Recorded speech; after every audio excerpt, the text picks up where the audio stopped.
at the Movies with Tim Sika. Welcome back, Tim Sika.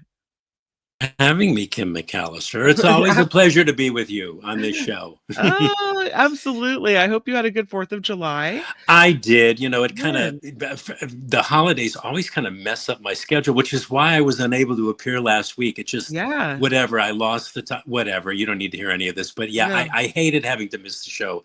In fact, one of the classic movie recommendation that I'm going to talk about this week is actually would have been perfect for last Okay. week. But anyway, that's all I'll say for that for now. But anyway, Oh, yeah, okay. yeah, Well, yeah. keep it a secret. Well, Okay. your first movie of this week, I can't wait to hear what you say. It is Superman. Superman. Did Michael review Superman? He did review Superman. What did he think of it? Did he like it? I I think he did like it. Yeah. Okay, well, all right. Okay, so I'm going to present an opposing view then. I'm gonna just lay Oh. all my cards out here. Based based on this latest DC comic book movie iteration of the guy who's probably the most famous of all superheroes, right? Superman. Mhm. I would say that this IP has worn itself out completely, utterly, absolutely, and totally. Okay, I'm just gonna be negative here. I'm gonna try. I prefer to celebrate movies whenever possible, but anyway. James Gunn, he wrote this, he directed this, and Mhm. okay, I'll say what's good about this movie. I suppose it's scale. David Cornsweet as Superman is he's reasonably appealing. He's like, Mhm. square jawed and he's kind of puppy doggish and he's likable. He's a likable guy. But first Mhm. of all, the basic plot of this Superman movie has billionaire Lex Luthor, right? And corporate Mhm. crazy. He's out to get and to rid the world of the Man of Steel. And he does so by he discovers or he makes an AI of this. I'm not unsure which of this video of Superman's real parents, Jor-El and Lara Lorvan, not his earthly ones, Mon Pa Kent, but his parents on Krypton. Because he escaped from Krypton as a baby because the planet was Sure. blowing up, right? And he was sent to Earth, where so this video which Lex Luthor gets hold of or he constructs, I can't remember. The video instructs Superman by his parents, his Kryptonian parents, to use his superpowers to take over the planet, right? Take over planet Earth and kill all opposition in order to revive the Kryptonian race. So Luthor sends this video out to the world, and the human race, reactive by nature, right, turns against Superman, believing he's a Mhm. bad guy.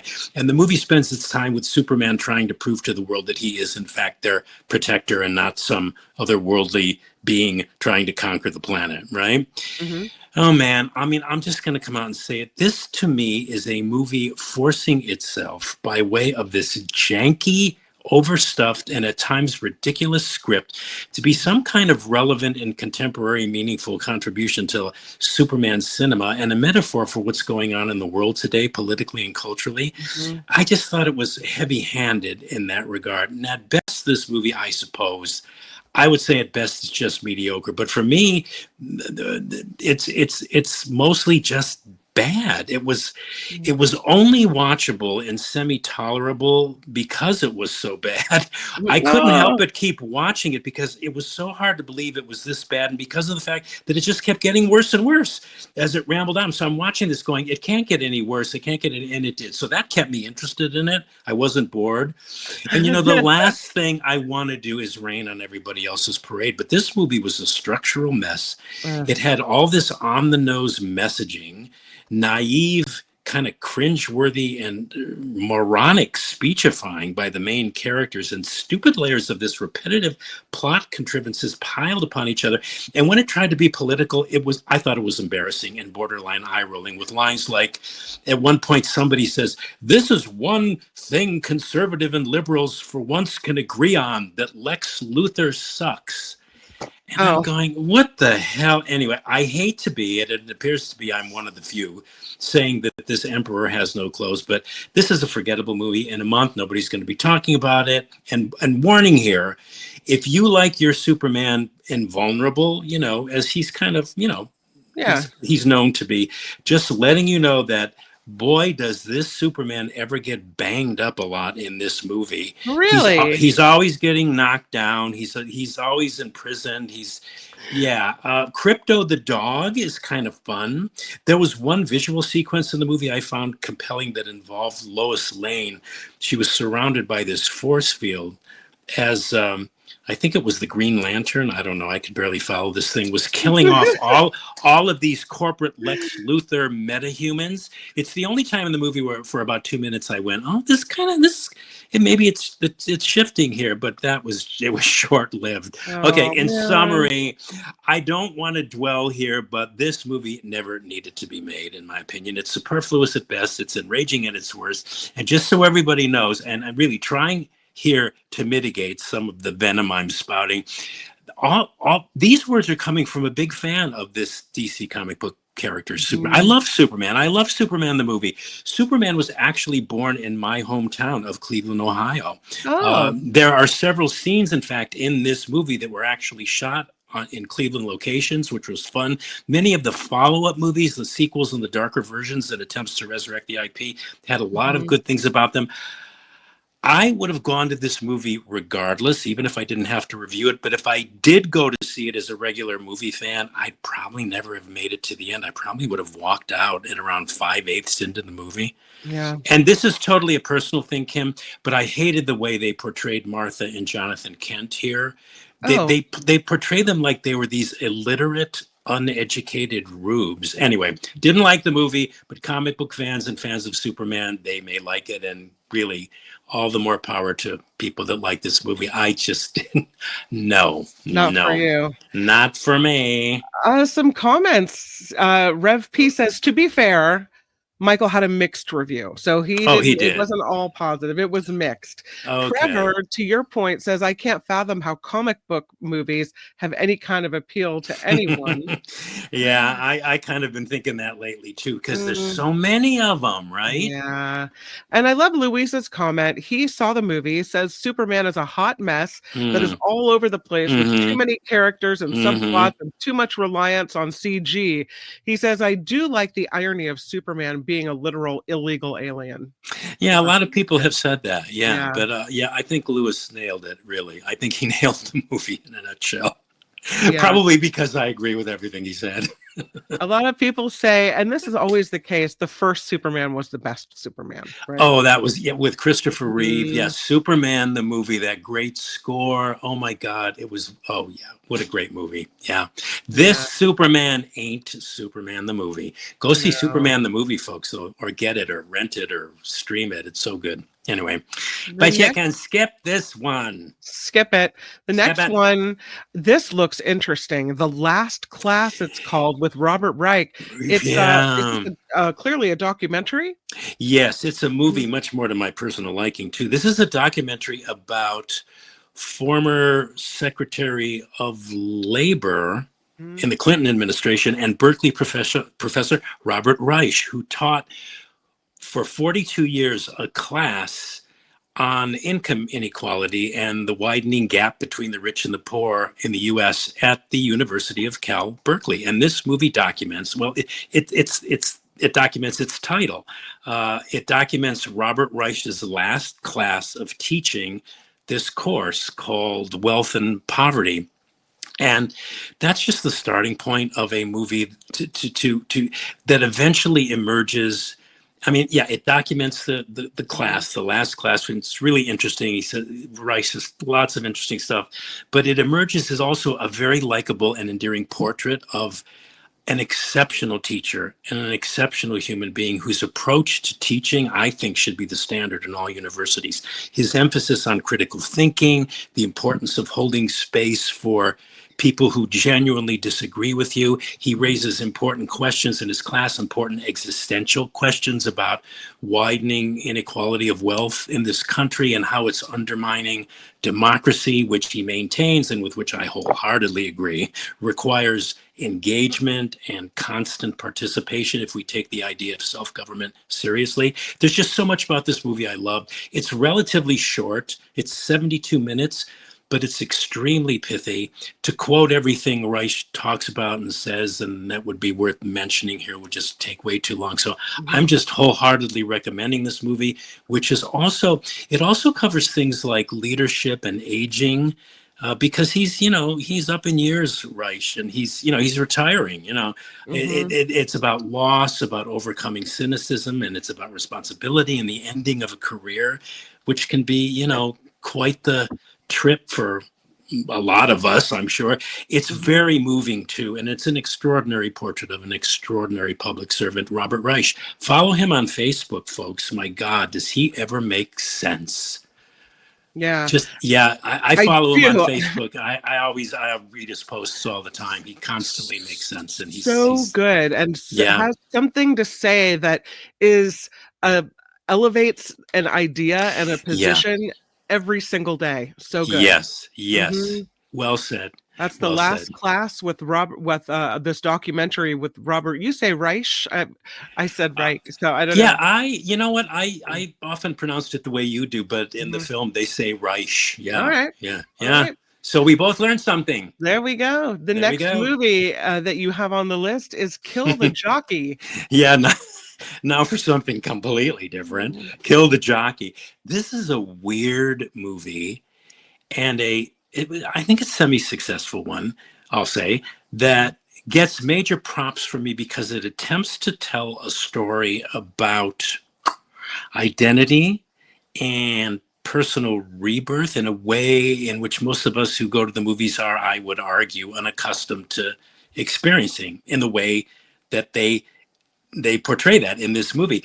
This would be a plus for those movie fans looking for something completely different, but could be a real turnoff for other people who are just going, what the hell? Anyway, it's directed by Luis Ortega. It's in Spanish with English subtitles, and it tells the story. This movie's crazy. Tells the story of a once renowned jockey who's totally lost his mojo. He's perpetually drunk. He's hopped up on horse drugs, Oh and God.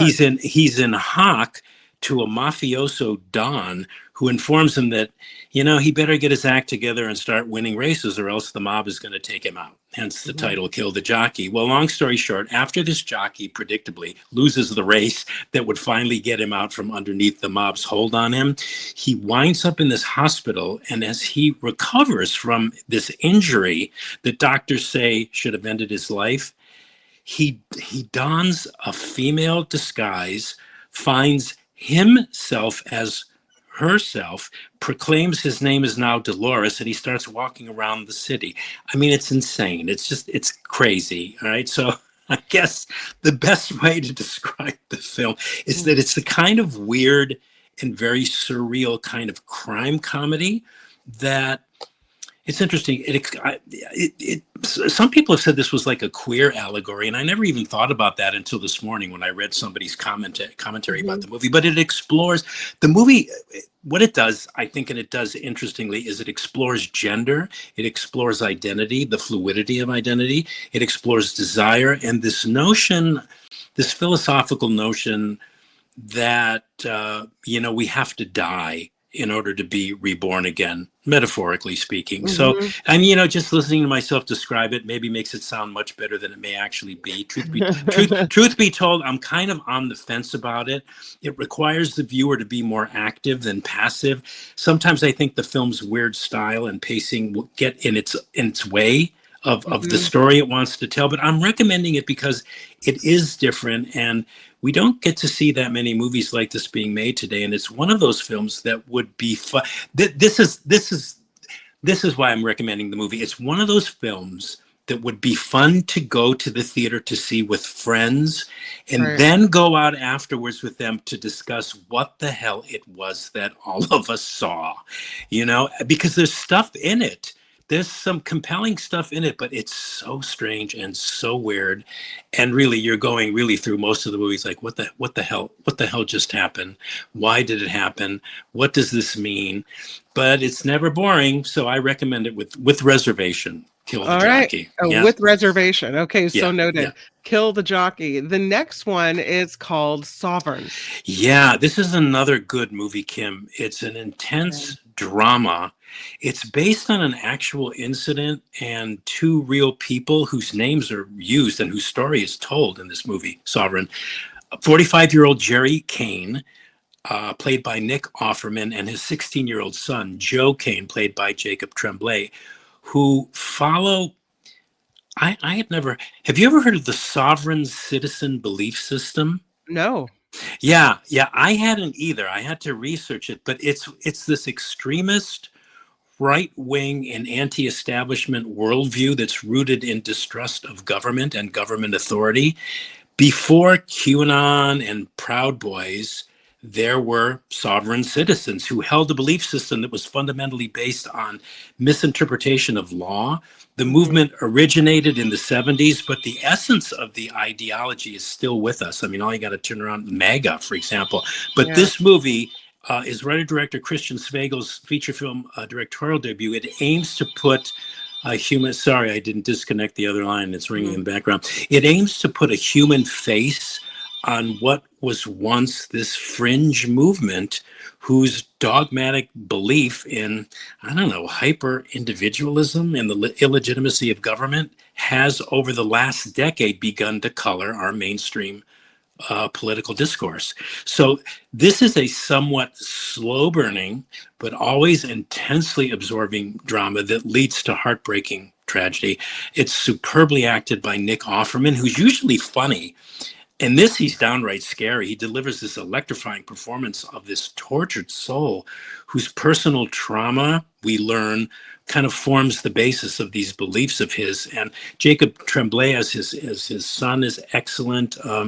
He's a kid who's like wanting more and more of a normal life as he sees his father's life unraveling before him on a daily basis because of these crazy beliefs. But yet, he's connected to his dad. So what is he gonna do? So yeah, it's a strong, relevant drama, which came out of nowhere for me. And it's the kind of movie one wishes would get more push and hype from studios who, if they had more money, could let more people know that movies like this exist. So I'm doing my best to spread the word about Sovereign. It is a thought-provoking and compelling and worthwhile drama to check out. So are these the people that are like the militia folks in the backwoods of Michigan, these kind of folks?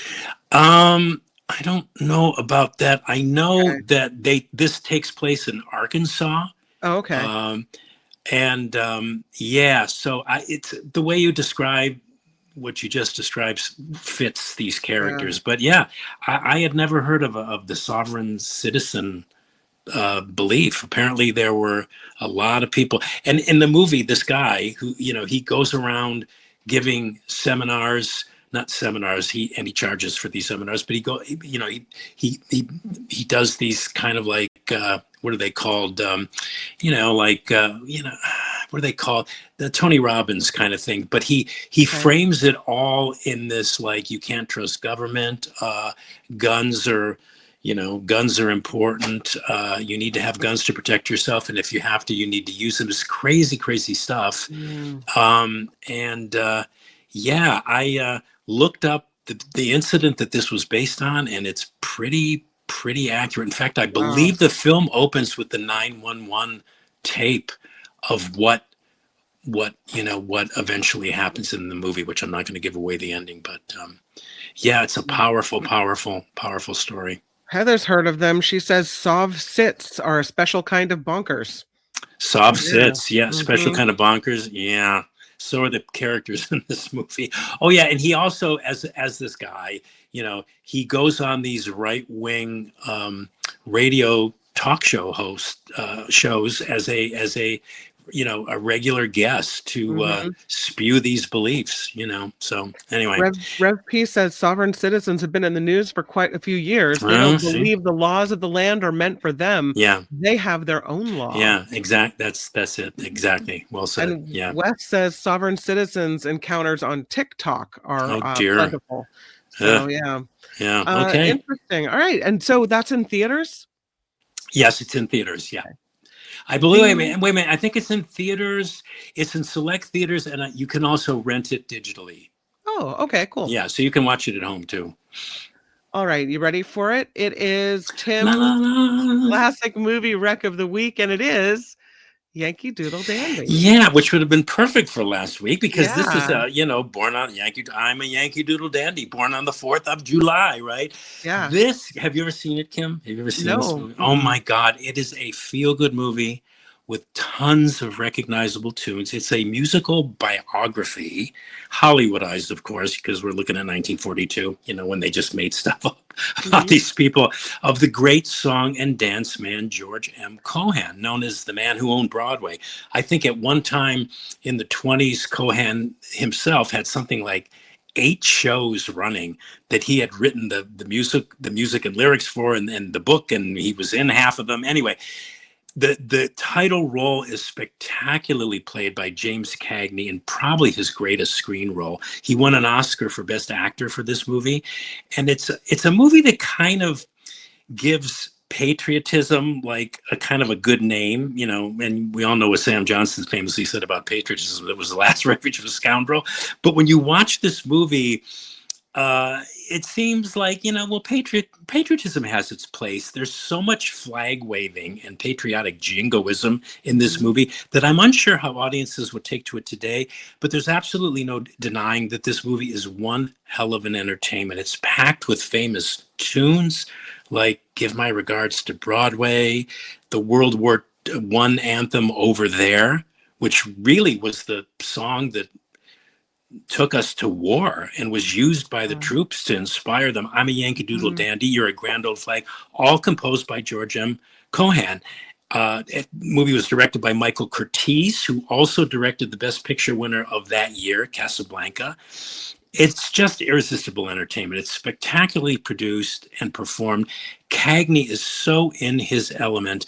Prior to this role, he had always played hoods and mobsters, and he just soars in this part. He always considered himself first and foremost a hoofer. And I think finally, when he took on this role, he must have thought, well, here I am back in my original element. You could see that in his Mhm. performance. He's just having the time of his life. He's in his element. He soars in the singing, the dancing, brilliantly recreating Cohan's eccentric stiff leg movements. It's glorious stuff. And in fact, a bit of trivia here, and I encourage everybody out there to go online if they're interested, because there's lots of interesting stories and anecdotes about the making of Yankee Doodle Dandy online. They're just too numerous to mention here, but the best one is that when the real George M. Cohan, who was still alive when they made this movie and when the movie was finished, he was shown in a private screening this film of his life, starring James Cagney. And then he was asked when the movie was over, well, if he liked it, because he didn't say a word while he was watching it. And studio reps at Warner's were going, oh my God, what does he really think? And then the story goes that after they asked, well, did you like it, Mr. Cohan? He kind of paused, he grinned, he shook his head, and Mhm. he paid the great Cagney his highest compliment. He said, "My God, what an act to follow," Wow. which is a great. I mean, and it was such a great testament to Cagney's performance. Anyway, this is great entertainment. It's a great Warner Brothers studio Hollywood entertainment for all ages too. This is a film for the whole family, and it's on Amazon, so you can see it on Amazon. Speaking of where you can see things, and it's nice that you can see it on Amazon, but did you hear that Amazon is getting rid of its Freevee TV service? No, I Yeah, didn't. there Oh that's it. Lord, Yeah, I know. they it's one of these free TV services where they run ads, right? But you can access it for free. Right. And they say that it's a non-subscription platform, so it's largely free. And they just said they've been able to offer Freebie because it supports Yeah. ads. Right. But now that they're introducing ads to Prime Video as well, Yeah. there's just no difference left between Prime Video and Freebie other than content. So they've just decided to, this is their quote, deliver a simpler one-stop viewing experience for Yeah. users Right. by Yeah. Right. closing Freebie permanently and migrating all the content to Prime Video. So, That's interesting because I mhm, have, it's interesting because I have the Prime Video that doesn't have, is not supposed to have the ads, but yeah. I noticed lately there's a lot of stuff that I'm looking at because I like to watch documentaries and stuff, and then they say, "Oh, this program is only available with ads," and Yeah. I'm thinking, I paid for no ads. Anyway? Yeah, I know. Everybody's trying to sell you Oh. something, right? You know. All right, we'll recap it, my friend. Superman, you were not a fan of this movie. You say this story has worn itself out. The movie, forcing itself, you said, with a ridiculous script, tries to be a metaphor for what's going on in the world, but does so in a heavy handed way, which is embarrassing. You said this is a bad movie that got worse and worse. It's a structural mess. It is forgettable. Skip it. Superman. No. Ooh, them's fighting words. Yeah. Mhm. The Last Class, with the Robert Reich documentary, you said it's about his last class he taught at UC Berkeley on this with this income inequality class, that it's short, it's only 72 minutes, and you wholeheartedly recommended this movie. You called it a moving and extraordinary portrait of Robert Reich.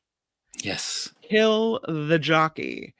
You said this is kind of a strange movie. It's a identity shifting movie that explores gender. You said you're kind of on the fence on this one, but you will recommend it with reservation because you think it's so different that it might lead to some really good after movie conversations. And so you're kind of recommending Kill the Jockey, but with reservation. Yeah. Next is called Sovereign. It is a true crime thriller. You say Sovereign is a pretty good movie about extremist distrust of government, that it puts a human face on this fringe citizen sovereign or citizen whatever movement, that it's slow, but it's intense. The acting is really good. You called it a strong, relevant drama that is thought-provoking, and you're recommending Sovereign. Yes. And Tim's classic movie recommendation of the week is Yankee Doodle Dandy. You said this is really a feel-good movie. It's a musical biography, but the singing and dancing, glorious, and you will be feeling great by the end of Yankee Doodle Dandy, which is streaming on Amazon Prime today. Yes. Yeah. Yes. Yes, it Okay. is.